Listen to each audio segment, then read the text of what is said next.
Aristotle had the ingredients of a theory of justice that I think is very powerful, and that is that it's the job of a good political arrangement to provide each and every person with what they need to become capable of living rich and flourishing human lives. Now, of course, he didn't include all the people, but he at least had that idea of supporting human capability. That's the foundation of my own approach. Now then, in the 17th and 18th centuries, a very powerful new approach came on the scene, and that was the social contract approach. Hobbes, Locke, Rousseau, Kant. The social contract approach was inspired by the background culture of feudalism, where all opportunities were distributed unequally to people according to their class, their inherited wealth, and their status. And so what these theorists said is, try to imagine human beings stripped of all those inherited advantages, placed in what they called the state of nature, where they had only their natural body and their physical advantages, and try to imagine what kind of arrangements they would actually make.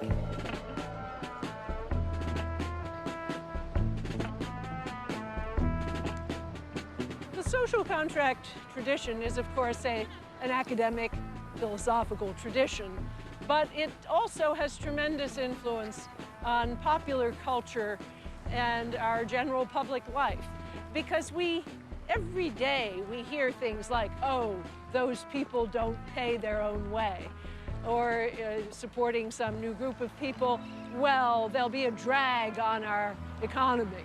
So the idea that the good member of society is a producer who contributes advantage to everyone, that is a very live idea, and it lies behind the decline of welfare programs in this country.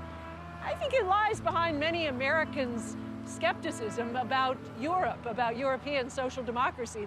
You hear terms like, oh, the nanny state, as though there was something wrong with the idea of maternal care as a conception of what society actually does.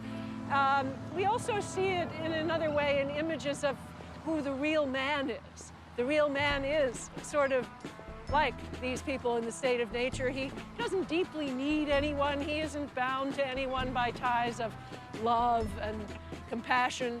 He's the loner who can go his own way, and then out of advantage, he'll choose to have certain kinds of social arrangements.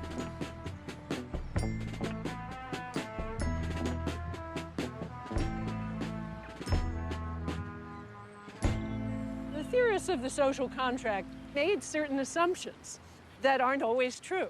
They assumed that the parties to this contract really are roughly equal in physical and mental power.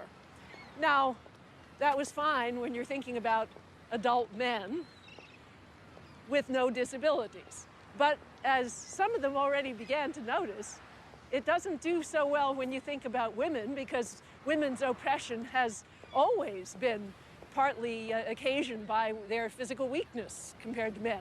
And so if you leave out that physical asymmetry, you may be leaving out a problem that a theory of justice will need to fix.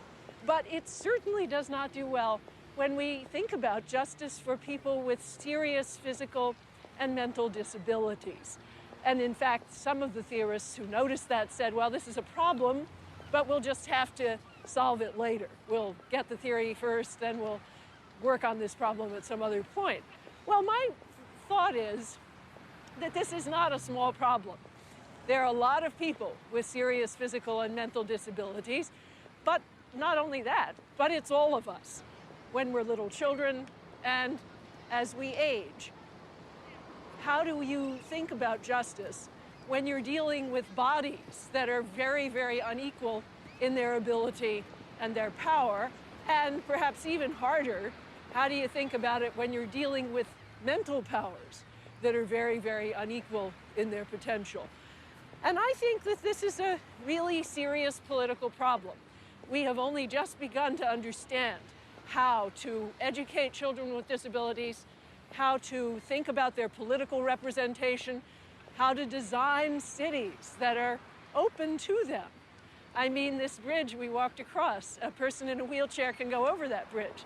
But, 50 years ago, that would not have been the case. There would have been steps, and that person could not get to see this beautiful lakeshore.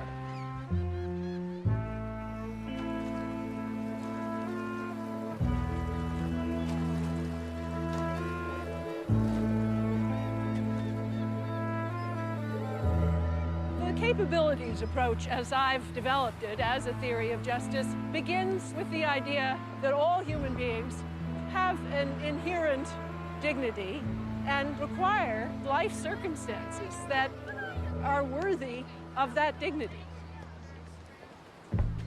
The areas of life that seem to me particularly important when we think about the capabilities are, of course, life, is the very most basic one, bodily health, bodily integrity, the development of the senses, imagination, and thought, the development of practical reasoning, the development of affiliations, both more informal in the family and friendship, but also in the political community, the development of the ability to play and have recreational opportunities, the ability to have relationships with other creatures and the world of nature, developing emotional capabilities, because I think a lot of theories leave out the fact that we don't want to have lives that are filled with fear, for example.